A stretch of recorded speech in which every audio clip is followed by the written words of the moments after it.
ప్రభునందు ప్రియమైన వాళ్ళారా, ఈ యొక్క దినమున గత కొద్ది రోజులుగా మనమందరం కూడాను పరిశుద్ధ గ్రంథమును ధ్యానం చేస్తూ గూగుల్ మీట్ ద్వారానే మనం ప్రార్థనా కార్యక్రమంలో పాల్పంచుకుంటున్నాం. ఒక సండే వర్షిప్ ఆదివారం మాత్రమే మనము చర్చ్ బిల్డింగ్లో ఆరాధన చేస్తున్నాం. ఇప్పుడు గూగుల్ మీట్ ద్వారా గ్రూప్ కాల్స్ ద్వారా మనము ప్రేయర్స్లో పార్టిసిపేట్ చేస్తున్నాం. ఎండలు ఎక్కువగా ఉన్నాయని, తర్వాత వర్షాలు పడుతున్నాయని, ఇలాగా మనము కొన్ని కార్యక్రమాల్లో పాల్పొందలేకపోతున్నాం. అయితే ఈ దినాన ఒక చక్కటి అవకాశము మనం కలిగి చర్చ్ బిల్డింగ్లో మనము కార్యక్రమాల్ని కొనసాగించుదామనే ఒక ఆలోచన కలిగి ఇక్కడ అందరము కూడుకోవడానికి దేవుడు మనకి అవకాశం ఇచ్చి ఉన్నాడు. ప్రియమైన వాళ్ళారా, ఈ దినం పరిశుద్ధ గ్రంథంలో మనం ఒక చక్కటి పాఠాన్ని నేర్చుకోగలగడానికి దేవుడు మనకు అవకాశం ఇచ్చి ఉన్నాడు. కనుక ఈ విషయాలు మనము జాగ్రత్తగా కొద్ది నిమిషాలు నేర్చుకుందాం. దేవుని వాక్యము మనకు తెలియజేసేది ఏమనగా, యాకోబు రాసిన పత్రిక దేవుని యొక్క గ్రంథంలో మనము ఒక చక్కటి పాఠాన్ని దినాన నేర్చుకోబోతున్నాం. యాకోబు రాసిన పత్రికలో 1వ అధ్యాయము 5 నుంచి 8 వచనాలు మనం చూసినట్లయితే, మీలో ఎవరికైనాను జ్ఞానము కొదువుగా ఉన్న యెడల అతడు దేవుని అడగవలెను, అప్పుడు అతడు అతనికి అనుగ్రహింపబడును. ఆయన ఎవరిని గద్దెంపక అందరికీ ధారాళముగా దయచేయవాడు. అయితే అతడు ఏమాత్రమును సందేహింపక విశ్వాసముతో అడగవలెను. సందేహించేవాడు గాలి చేత రేపబడి ఎగిరిపడు సముద్ర తరంగమును పోలియుడును. అట్టి మనుష్యుడు ద్విమనస్కుడై తన సమస్త మార్గముల యందు అస్థిరుడు గనుక ప్రభు వలన తనకేమైనా దొరుకునని తలంచుకొనరాదు. ప్రియమైన వాళ్ళారా, ఈ యొక్క సమయంలో మనం ప్రార్థన చేసుకొని ప్రభు యొక్క మహిమగల నామాన్ని స్తుతించడంలో మనమందరం కూడా దైవ గ్రంథంలోనికి మనము కొనసాగుదాం. ఈ సమయంలో మనం ప్రార్థన చేసుకుందాం. మహోన్నతుడ మా తండ్రి, సర్వశక్తిమంతుడమైన మా దేవ, నీ ఘనమైన శ్రేష్టమైన నామమునకు వేలాది వందనములు, స్తుతులు, స్తోత్రములు చెల్లిస్తూ ఉన్నాం. ఈ యొక్క దినమును మా తండ్రి, ఈ బైబిల్ తరగతిలో కొన్ని విషయాలు మేము నేర్చుకోవడానికి మీ పరిశుద్ధ గ్రంథమునందు మీ లేఖనాలు ఏమైతే సెలవిస్తున్నాయో వాటిని మేము ధ్యానించే అవకాశం మాకు దయచేయమని ప్రార్థన చేయించున్నాం. ఈ యొక్క బైబిల్ తరగతి ద్వారా నాయన విద్యార్థులుగా కాకుండా విశ్వాసులే నాయన ఈ క్లాసుల్ని వారు సక్సెస్ చేయగలగడానికి ప్రతి ఒక్క సహోదరి సహోదరులు మీ సన్నిధిలో ఉండటకు నాయన అనుగ్రహించమని ప్రార్థన చేయించున్నాం. దేవుని మందిరంలో దేవుని సన్నిధిలో ఉండటకు ప్రతి ఒక్కరు కూడా ఇది జీవం గల దేవుని యొక్క సంఘమని గుర్తెరిగి నీ నామమును మహింపరిచినట్లు నీ బిడ్డలుగా ఉన్నవారు ఈ సన్నిధికి రాగలిగిన సమయమును అవకాశమును దయచేయమని ప్రార్థన చేయించున్నాం. మీరే మహిమ గల దేవుడై ఉన్నారు, మీకే కృతజ్ఞతాస్తుతులు చెల్లిస్తూ ఉన్నాం. ఈ సమయంలో ఈ కార్యక్రమాలు జరగనై ఉండగా మీ ఆశీస్సులు అనుగ్రహించమని ప్రార్థిస్తూ యేసుక్రీస్తు నామములో ఈ ప్రార్థన అడిగి వేడుకొంచున్నాం మా ప్రియ పరలోకపు తండ్రి. ప్రభునందు ప్రియమైన వాళ్ళారా, మనము చాలా రోజుల తర్వాత ఈ క్లాస్ని కొనసాగించడానికి దేవుడు అనుగ్రహించి ఉన్నాడు. అయితే అందరూ కూడా దేవుని సన్నిధిలో ఉండటకు, దేవుని యొక్క పరిశుద్ధ గ్రంథమును మనము పరిశీలన చేయటకు ఇది చక్కటి అవకాశం కనుక ఈ అవకాశాన్ని సద్వినియోగం చేసుకొని ప్రతి ఒక్కరు కూడా దేవుళ్ళు ఎదగాలని మీ అందరికీ ప్రేమపూర్వకంగా తెలియజేస్తున్నాను. ఈ దినము యాకోబు పత్రిక 5వ వచనం నుంచి మనము ధ్యానం చేస్తున్నాం. మీలో ఎవరికైనాను జ్ఞానం కొద్దిగా ఉన్న యెడల అతడు దేవుణ్ణి అడగవలెను, అప్పుడు అది అతనికి అనుగ్రహింపబడును. దేవుని జ్ఞానము దేవుడు అనుగ్రహిస్తాడని ఇక్కడ లేఖనాలు తెలియజేస్తున్నాయి. ఇక్కడ దేవుని గ్రంథంలో మనం తెలుసుకోవాల్సిన అద్భుతమైన విషయాలు మనము జాగ్రత్తగా పరిశీలన చేయడం ద్వారా మనం నేర్చుకోగలం. దేవుని గ్రంథంలో ఇక్కడ వాక్యం తెలియజేస్తున్న మాటలు మనం చూస్తే, ఎవరికైనాను జ్ఞానము పొదువయ్యే నీడల. జ్ఞానం ఏమిటి? జ్ఞానం అంటే ఇది దైవ జ్ఞానం, దేవుని జ్ఞానము. ఈ భూమి మీద ప్రతి ఒక్కరు కూడా కలిగి ఉండటం అవసరం. దేవుని జ్ఞానంలో ఉన్న ప్రత్యేకత ఏంటంటే ఇది లోక జ్ఞానం కంటే గొప్పది. ఈ లోక జ్ఞానము మనుషులను కొంతవరకే నడిపిస్తారు. దేవుని జ్ఞానము ఈ లోకంలో నుండి పరలోకానికి నిన్ను ప్రమోట్ చేస్తారు. కారణం ఏంటంటే ఆయన ఈ భూమి మీద మనుషులందరూ రక్షించబడడానికి కోసమే ఆయన తన జ్ఞానాన్ని మనుషులకు అందించాడు. చూడండి, కొరింథీయులకు రాసిన మొదటి పత్రికలో ఇక్కడ 1వ అధ్యాయం మీరు చూసినట్లయితే ఇక్కడ చాలా చక్కటి విషయాలు మనకు తెలియజేస్తూ ఉన్నాయి. 1వ అధ్యాయంలో మీరు గమనించండి. కొరింథీయులకు రాసిన మొదటి పత్రిక 1వ అధ్యాయాన్ని మనం చూస్తే చూడండి, అక్కడ 21వ వచనాన్ని మనం చూస్తే, దేవుని జ్ఞానానుసారముగా లోకము తన జ్ఞానము చేత దేవునిని ఎరుగుకుండినందున సువార్త ప్రకటనను వెర్రితనము చేత నమ్మువారిని రక్షించిన దేవుని దయాపూర్వక సంకల్పమైన. అంటే ఈ సువార్తను దేవుడు తన జ్ఞానంగా మనుషులకు అందించాడు. దేవుని జ్ఞానానుసారముగా లోకము తన జ్ఞానము చేత దేవుని ఎరుగుకుండినందున. ఈ లోకము తన జ్ఞానంతో దేవుణ్ణి ఎరగట్లే. ఒక మనుషుడికి కంప్యూటర్ నాలెడ్జ్ ఉంటుంది. కంప్యూటర్ నాలెడ్జ్ ఏం చేస్తుందంటే ఆయన త్రూఅవుట్ వరల్డ్ వైడ్ ఉన్న ఏ విషయాలైనా గూగుల్ ద్వారా తను తెలుసుకోగలంటే తన జ్ఞానంతో తెలుసుకోగలుగుతున్నాడు. కానీ అది లౌకిక జ్ఞానంగా ఎంచబడుతుంది. ఇక్కడ బైబిల్ గ్రంథం ఉంటుంది, దేవుని జ్ఞానానుసారముగా లోకము తన జ్ఞానము చేత దేవుని ఎరుగకుండినందున. ఎంత గొప్పవాడైనా దైవ జ్ఞానం వేరు. ఒక ఆయన పడవలో ప్రయాణం చేస్తున్నాడంట. పడవలో ప్రయాణం చేస్తుంటే ఆ పడవలో ప్రయాణం చేసేటప్పుడు ఆ ప్రయాణించే వ్యక్తి చాలా పండితుడై ఉన్నాడు కనుక ఆయన పడవ నడిపేవాడితో అంటున్నాడంట, నీకు భౌతిక శాస్త్రం తెలుసా, నీకు రసాయన శాస్త్రం తెలుసా, నీకు అనాటమీ తెలుసా, ఇలాగ బాటనీ తెలుసా, ఏవేవో అడుగుతూ ఉన్నాడంట. అయ్యగారు మాకు అవేవి తెలియవండి, మేము కేవలం పడవ నడుపుకునే వాళ్ళము, నాకు అక్షర జ్ఞానం లేదండి అని అంటే, తెలుసుకోవాలి మనం బాగా బ్రతకాలంటే అవన్నీ కావాలని అన్నాడు. సరే మీరు చెప్పింది బాగానే ఉందండి, కానీ మరి నాకు తెలియదండి, నేనేం చేస్తానని ఆయన ఊరుకున్నాడు. ఇంతలో హఠాత్తుగా పెద్ద తుఫాన్ వచ్చిందంటండి. తుఫాన్ వస్తే ఆ బోట్ ఏమవుతుందంటే అల్లకల్లోలం అయిపోతుంది.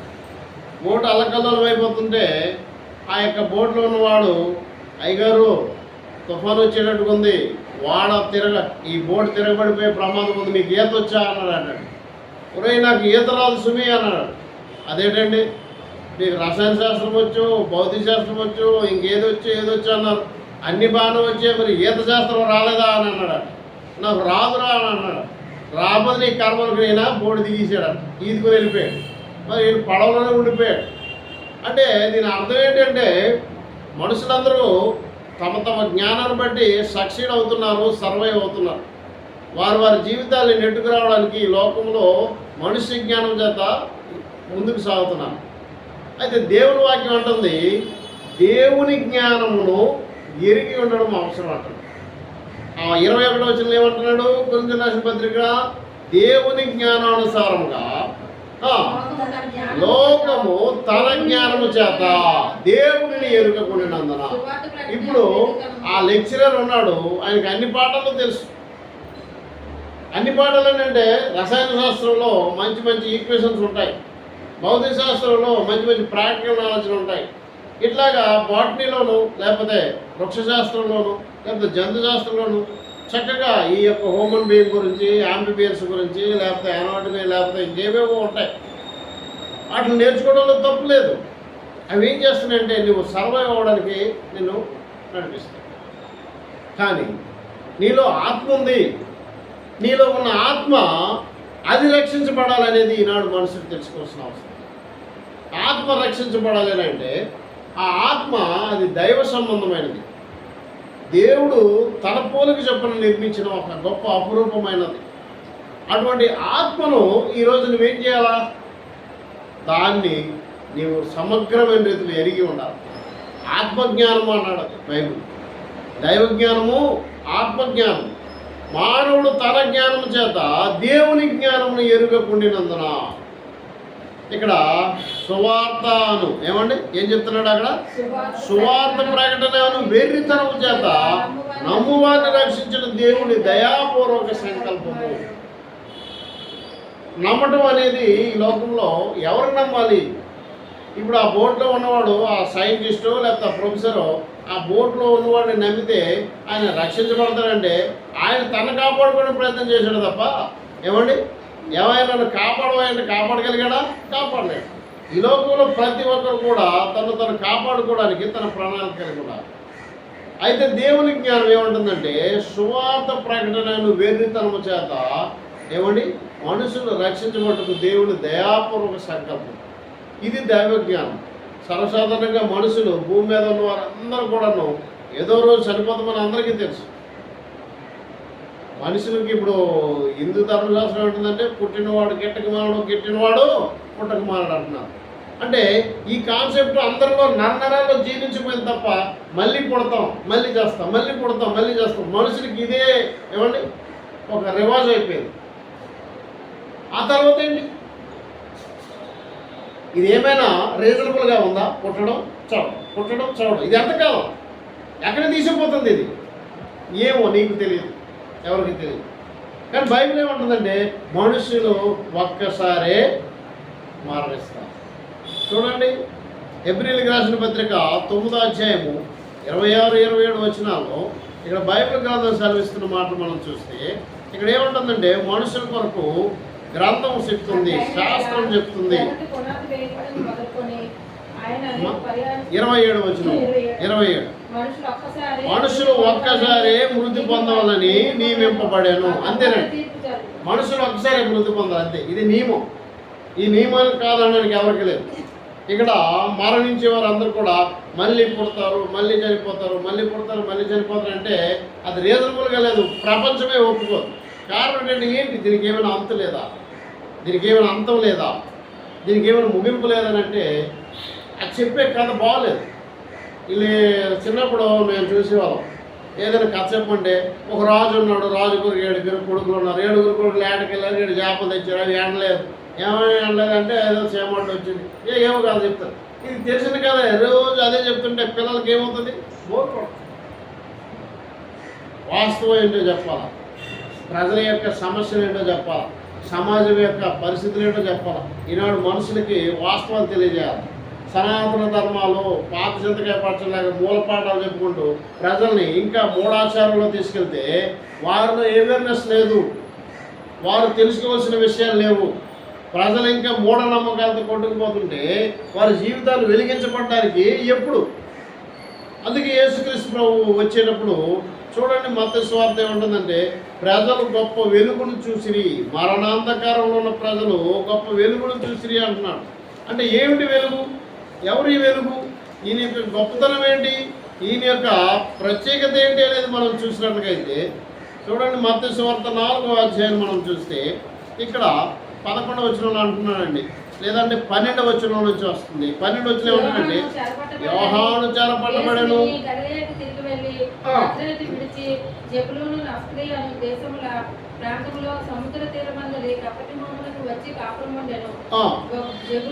జెబూలూను దేశమును, నఫ్తాలి దేశమును, యోర్దానికి ఆవలన సముద్ర తీరమున జనులు నివసించి గలిలయ చీకట్లో కూర్చున్న ప్రజలు గొప్ప వెలుగు చూచిరి.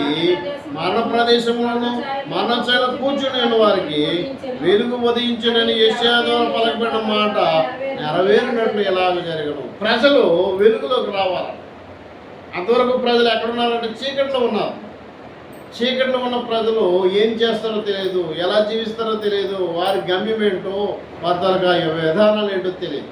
కానీ ప్రభు వచ్చాడు. ప్రభు ఈ లోకానికి రావడానికి సంకల్పం ఉంది, దేవుని చిత్తం ఉంది. కాలము సంపూర్ణమైనప్పుడు దేవుడు తన కుమారుని భూమి మీదకు పంపిస్తామన్నాడు. ఆయన ఈ భూమి మీదకి వచ్చి ఆయన ఏం చేస్తాడంటే ప్రజలకు చీకటిలో నుంచి వెలుగులోకి నడిపిస్తాడు. ప్రజలు చీకటిలో ఉన్నారు, అంధకారంలో ఉన్నారు, మూఢనమ్మకాలు ఉన్నారు. మూఢనమ్మకాలతో కూడుకున్న ప్రాచీన పాతకాయ చింతపచ్చడి కలిగినట్లుగా ప్రజలు ఇంకా ఇంకా ఇంకా అధపాతాలకి కొట్టుకుపోతున్నారు. వారిలో మోడరేట్ చేయబడినట్లు దిశానిర్దేశం కలిగినట్లు మంచి నిర్ణయాలతో ప్రజలు వెలుగు నీడల్లో జీవించడానికి ఆలోచన లేని వారుగా ఉంటున్నారు. కనుక ప్రభు వచ్చాక సమాజంలో మార్పు వచ్చింది. ఆనాడు యూదులు కూడా వారు కూడా ధర్మశాస్త్రానుసారంగా ఇంకా పాత నిబంధనలు కొనసాగచ్చు.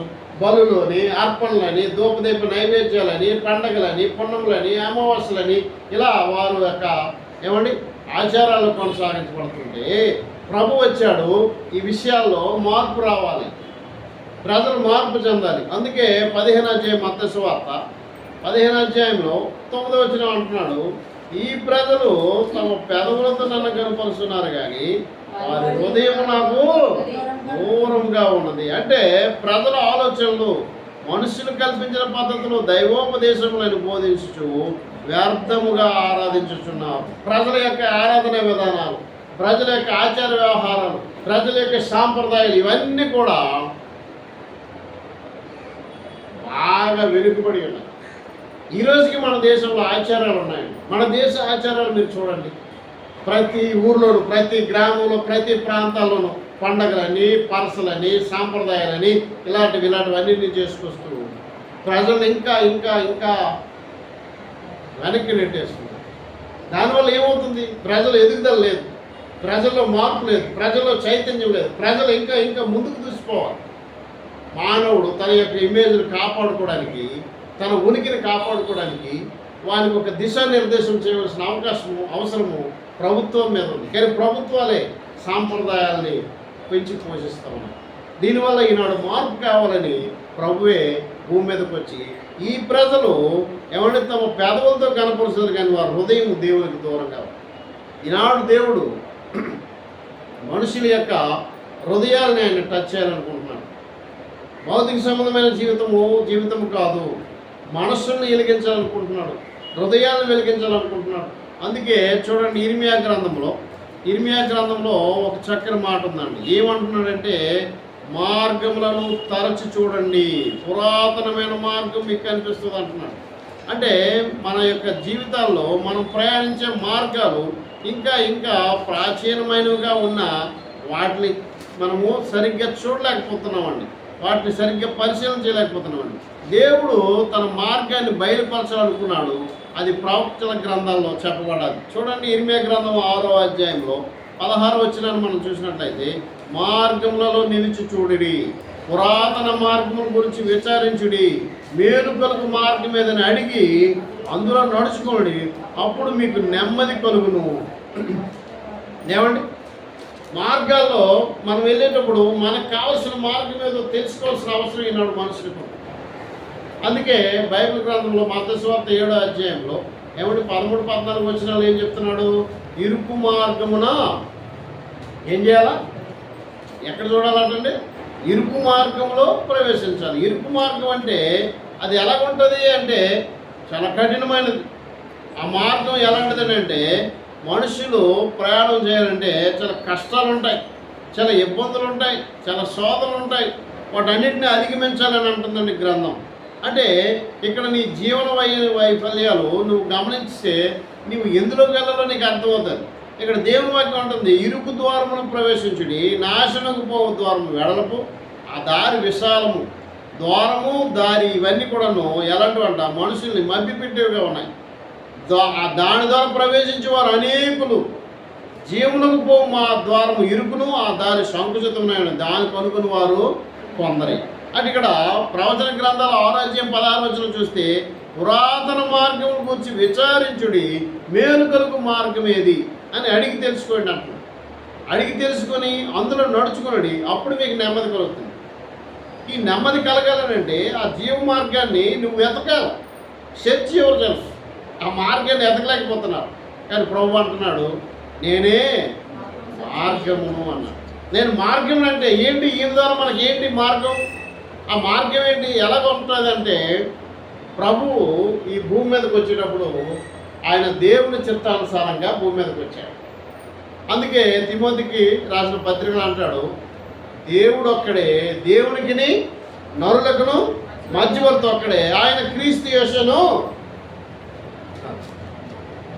ఆయన మధ్యవర్తిత్వం చేస్తూ ప్రజలందరూ కూడా ఆయన ఏమంటారంటే, ప్రయాసపడి భారం మోసుకున్న సమస్య చెందారా నా యొద్దకు రండి, నేను మీకు విశ్రాంతి కలుగు చేస్తాను.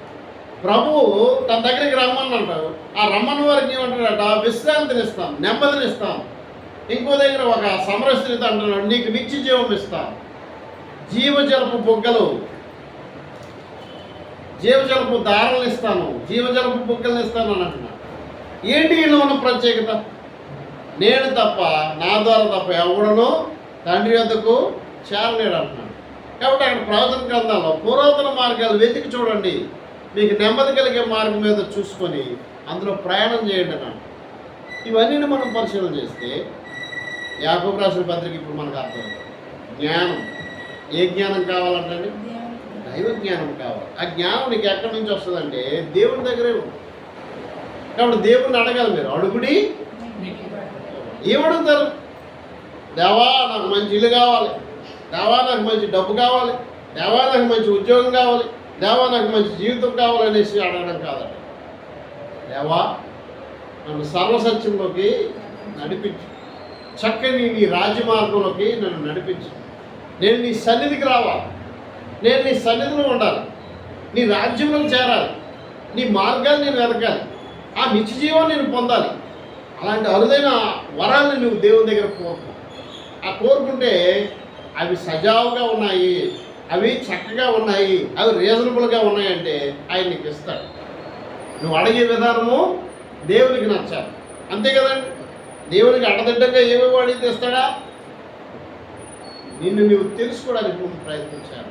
నువ్వేమై నేనేమై ఉన్నాను, నువ్వేమై ఉన్నావు అంటే నువ్వు దేవుని పోలికగా నిర్మించబడి ఉన్నావు. దేవుని చిత్తమును ఎరగడానికి ప్రయత్నం చేయాలి. మానవుడు మన పోలిక చెప్పిన నిర్మించబడ్డాడని దేవుడు అంటున్నాడంటే దాని అర్థం ఏంటి? ఆయన యొక్క చిత్తమును ఎరిగిన వాడుగా, ఆయన యొక్క సంకల్పాన్ని ఎరిగిన వాడుగా, ఆయన మహిమాన్వితమైన జీవితాన్ని నువ్వు ఎరిగిన వాడుగా ఉంటే ఆయన గొప్పతనం ఏంటో నీకు అర్థమవుతుంది. కానీ ఈ లోకంలో ప్రజలు ఎలాగున్నారటండి? ఏమండి, వారి హృదయాలు దేవునికి దూరంగా ఉన్నాయి. ఎందుకు దూరంగా ఉన్నాయంటే భౌతిక సంబంధమైన ఆశలు, భౌతిక సంబంధమైన ఆలోచనలు, ఈ లోక సంబంధమైన వ్యామోహాలతో మనుషులు కొట్టుకుపోతున్నారు. దేవుడు ఏమంటున్నాడంటే, ఏమి తిందుమో, ఏమి త్రాగుదమో, ఏమి ధరించుకుందామని మీ భౌతిక సంబంధమైన వాటి కోసం మీరు ఆలోచించద్దు. కానీ దేనికోసం ఆలోచించాలంటే ఆయన రాజ్యమును, ఆయన నీతిని వెతకమంటున్నాడు. వెతకమంటే ఎలా వెతుకుతావు? పురాతన మార్గములు వెతికి చూడుడి, అందులో విలువైన మార్గం ఏదో మీకు నిదానించి చూస్తే మీకు తెలుసు. ఈరోజు మనం జీవిస్తున్నాం, మన జీవితాల్లో ఏదో ఒక రోజు ముగింపు ఉంటుంది అనేది నీకు తెలుసు. ముగించబడిన తర్వాత నేను ఏమై ఉన్నాను, నేను ఎక్కడికి వెళ్తాను అనేది నువ్వు తెలుసుకోగలిగితే అప్పుడు ఆ దేవుని ఉద్దేశం ఏదో నీకు అర్థమవుతుంది. ఎందుకంటే దేవుని జ్ఞానానుసారముగా మనుషుడు తన జ్ఞానము చేత దేవునిని ఎరుగకుండినందున, దేవుని జ్ఞానం అయితే ఏదైతే ఉందో అది మనుషుడు తెలుసుకోక తన జ్ఞానంతో కొట్టుమిట్టాడుతూ దైవ జ్ఞానాన్ని తెలుసుకోలేకపోతున్నాడు. కానీ దేవుడు సింపుల్గా సువార్త ద్వారా నువ్వు రక్షించబడతావు. దర్శనం మనుషుడు ఎలాగంటే సువార్త ద్వారా రక్షించబడతాడు. ఏంటి సువార్త అంటే ఆయన కుమారుడైన యేసుక్రీస్తు మనుషు కుమారుడుగా భూమి మీదకి వచ్చి ఉన్నాడు, మనుషులందరి పాపం నిమిత్తము మరణించి ఉన్నాడు, ఆయన చిందించిన రక్తము ద్వారా మనుషుల పాపములు కడిగి వేసి ఉన్నాడు. కనుక మనుష్యులు ఇప్పుడు ఎవరికి జవాబుదారీగా ఉన్నారంటే యేసుక్రీస్తు ద్వారా జవాబుదారీగా ఉన్నారు. ఆయన ద్వారానే మీరు తండ్రి వద్దకు వెళ్ళాలని దేవుడు దిశానిర్దేశం చేస్తున్నాడు. ఇదిగో ఈయన నా ప్రియ కుమారుడు, ఈయన యందు నేను ఆనందించుచున్నాను, ఈయన మాట వినుడని ప్రభు చెప్తున్నాడు, తండ్రి అయిన దేవుడు చెప్తున్నాడు. కనుక ఆయన మాటలు మనం వినగలం. అందుకే ప్రభు అంటున్నాడు, నేనే మార్గము, నేనే జీవము అంటున్నాడు, నేనే సత్యము అంటున్నాడు. దేవుడు ఆత్మ కనుక ఆయన ఆరాధించేవారు ఆత్మతోనూ సత్యముతోనూ ఆరాధించాలంటే ఆత్మతో ఆరాధిస్తే సరిపోయేదిగా. మరి సత్యం ఎందుకు అన్నాడు? మరి ఆ ఇన్స్ట్రక్షన్స్ ఎందుకు? చాలా మందికి తెలియట్లే. దేవుణ్ణి జరగని ఆరాధించాలనుకుని ఒకడు తంబులతోనూ, ఒకడు సితారతోనూ, ఒకడు ఇంకా చప్పటితో, ఒకడు ఇంకేవో చేస్తున్నాడు. ఆరాధన అంటే ఆత్మ సంబంధమైనది. ఆ ఆరాధన దైవ జ్ఞానంలో ఇమిడి ఉంది. నీవు దైవ జ్ఞానం తెలుసుకుంటే, దేవుని చిత్తమేదో తెలుసుకుంటే, ఆయన ఉద్దేశాలు ఏంటో నీకు అర్థమవుతాయి. అప్పుడు ఆయన ఎలా ఆరాధించాలో నీకు తెలుస్తుంది. ఇది హృదయ సంబంధమైనది, ఇది ఆత్మ సంబంధమైనది. ఆధ్యాత్మిక జీవితాన్ని కలిగి ఉండమంటే ఆయన ఆత్మీయ స్థితిని నువ్వు ఎరిగిన వాడుగా ఉండాలి. ఆయన ఏమై ఉన్నాడో నీకు అప్పుడు అర్థమవుతుంది. కాబట్టి దేవుడు ఆత్మ కనుక దేవుణ్ణి నువ్వు ఆత్మతో ఆరాధించాలి. ఆయన ఆరాధించే విధానము ఆయన జ్ఞానానుసారంగా ఉండాలి. ఆయన జ్ఞానమే సత్యం. నీ వాక్యమే సత్యము, సత్యముందు వారిని ప్రతిష్ఠ చేయాలంటండి. విగ్రహం ప్రతిష్ఠ చేస్తారు కదా, అలాగే ప్రతిష్ఠించబడాలి. నువ్వు ఎలా ప్రతిష్ఠించబడాలంటే ఆయన కొరకు నువ్వు ఏర్పాటు చేయబడి ఉన్నావు. ఆయన కొరకు నువ్వు దేవుని యొక్క ఏర్పాటుగా ఉన్నావు. ఎందుకంటే చూడండి, రోమిలికి రాసిన పత్రిక 12వ అధ్యాయంలో 1-2 వచనాలు మనం చూసినట్లయితే, రోమిలికి రాసిన పత్రిక 12వ అధ్యాయము 1-2 వచనాల్లో ఏమంటున్నాడు? సహోదరులారా, ఏమిటి మీరందరూ కూడాను ఎలా ఉన్నారంటే పరిశుద్ధమును దేవునికి అనుకూలమైన సజీవ యాగముగా మీ శరీరములను ఆయనకు సమర్పించుకోండి. దేవుని వాత్సల్యం బట్టి మిమ్మల్ని బతిమాలుకొనుచున్నాను. ఇట్టి సేవ మీకు యుక్తమైన. దేవుని బిడ్డలైన వారు అంటే సజీవ యాగముగా ఆయనకి సమర్పించుకోవాలి. అలాంటి సేవ మీకు యుక్తమై ఉన్నది. ఇంకేమంటున్నాడు? మీరు ఈ లోక మర్యాదను అనుసరింపక ఉత్తమమును అనుకూలమును సంపూర్ణమై ఉన్న దేవుని చిత్తమేదో పరీక్షించి తెలుసుకున్నట్లు మీ మనసులు మారి నూతన ఒకటి వలన రూపాంతరం చెందాలి. ట్రాన్స్ఫర్ అవ్వాలి. అంటే ట్రాన్స్ఫార్మేషన్ అనేటప్పటికి మారు మనసు పొందడం, రూపాంతరం చెందడం. రూపాంతరం అంటే భౌతిక సంబంధమైన శరీరం నుంచి ఆత్మ సంబంధమైన శరీరంలోకి షిఫ్ట్ అవ్వాలి. ఆత్మ సంబంధమైన శరీరానికి షిఫ్ట్ అయ్యేటప్పుడు నీలో మార్పులు కావాలి. ఉదయకాలం మనం డివోషన్ మాట్లాడుకున్నాం, 2 పాయింట్లు మనం మాట్లాడుకున్నాం. ఏంటంటే శారీరక సంబంధమైన జీవితము క్రీస్తులోకి వెళ్ళాలనుకుంటే ఆయన ఎలాగైతే మరణించి సమాజం చేయబడి తిరిగి లేచాడో నీవు ఆయన మరణంలోనికి మార్పు చెందాలి. మరణంలోకి మార్పు చెందాలంటే ఆయన మన కొరకు మరణించి ఉన్నాడు.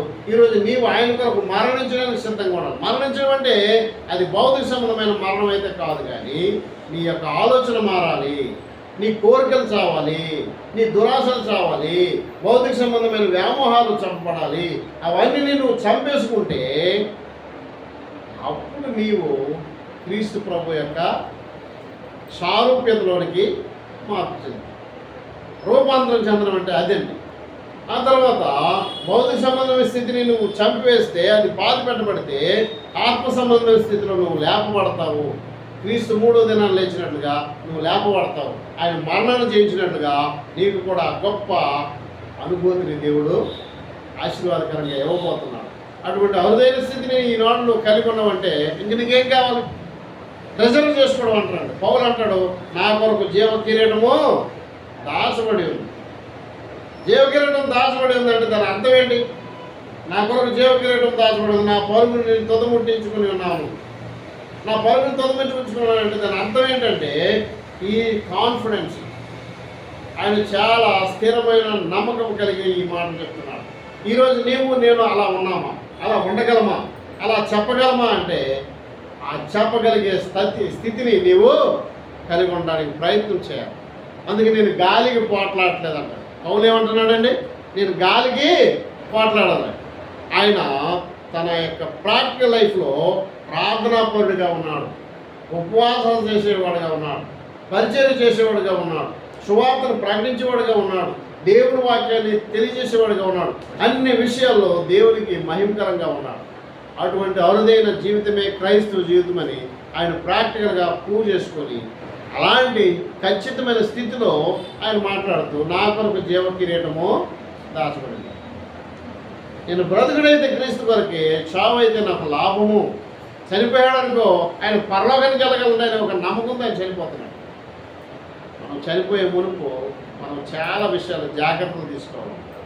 ఏమిటి జాగ్రత్తలు అంటే చివరిగా కొరింథీయులకు రాసిన 2వ పత్రిక అంటున్నాడు కదండి, 5వ అధ్యాయము 9, 10 వచనం మనం చదువుదాం.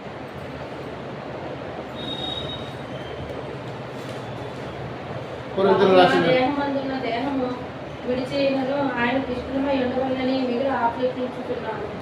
ఎందుకనగా తాను జరిగించిన క్రియలు చొప్పున అవి మంచివైనను సరే, చెడ్డమైనను సరే, దేహంతో జరిగించి వాటి ఫలమును ప్రతివాడును పొందినట్లు మనమందరము క్రీస్తు న్యాయపీఠం మీదట ప్రత్యక్షం కావాలను. ఇక్కడ ఇది గమనిస్తే, తాను జరిగించిన క్రియలు చొప్పున అవి మంచివైనను సరే, చెడ్డమైనను సరే, దేహంతో జరిగించిన వాటి ఫలమును ప్రతివాడు పొందినట్లు. దేహం దాంట్లో నువ్వు చేసే క్రియలు. అందుకే గలతీయులకు రాసిన పత్రిక అంటాడు, శరీర కార్యాలు ఉన్నాయి, ఆత్మఫలాలు ఉన్నాయి. శరీర కార్యాలు అంటే ఏంటంటే కోపము, ఏమండి, ఇవన్నీ కూడాను ఉగ్రత, ద్వేషము, అసూయ, ఈర్ష, ఇవన్నీ కూడాను భౌతిక సంబంధంగా శరీరంలో పుట్టే కార్యక్రమాలు. వాటన్నింటినీ కూడా నువ్వు అధిగమించాలి, వాటిని నువ్వు విడిచిపెట్టాలి. ఇక్కడ వాక్యం అదే చెప్తుంది. ఏమండి, శరీరముతో జరిగించిన వాటి క్రియలు ఏంటవి అనంటే, తాను జరిగించిన క్రియలు అవి మంచివా చెడ్డవా అనేవి నీవు దేహంతో జరిగించిన వాటి ఫలమును ప్రతివాడు పొందినట్లు. ప్రతివాడు కూడా నువ్వేమి విత్తుతున్నావో అవి నువ్వు పొందబోతున్నావు.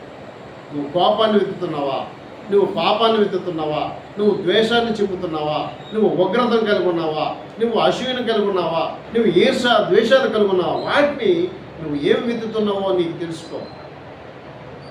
లేదు, నువ్వు ప్రేమ కలిగి ఉన్నావు, సంతోషం కలిగి ఉన్నావు, సమాధానం కలిగి ఉన్నావు, నీతిగా ఉన్నావు, ఇతరులకు సహాయం చేసేవాడికి ఉన్నావు, ఇలాంటివన్నీ ఆత్మఫలాలు. వాటిని ఫలిస్తున్నావా, లేకపోతే శరీర కార్యాలను విత్తుతున్నావా, ఏం చేస్తున్నావు? వాటితో జరిగించిన వాటిని బట్టి వాటి ఫలములు ప్రతివాడు పొందినట్లు మనం అందరమును క్రీస్తు న్యాయపీఠం ఎదుట ప్రత్యక్షం కావాలి. కనుక చూడండి, చివరిగా 5వ అధ్యాయం 1వ వచనం అంటున్నాడు, భూమి మీద మన గుడారమైన ఈ నివాసము శిథిలమైపోయినను, ఏమండి, చేతి పని కాక దేవుని చేత కట్టబడినది నిత్యమైనది నివాసము పరలోకమందున్నదని మనము ఎరగాలి. ఆ పరలోకములో ఉన్న నిత్య నివాసాన్ని మనం కలిగి ఉండడానికి ఈ భూమి మీద మనము ఆయన యొక్క చిత్తమును నెరవేర్చేవారుగా ఉండాలని లేఖనాలు శాసిస్తున్నాయి, తెలియజేస్తున్నాయి.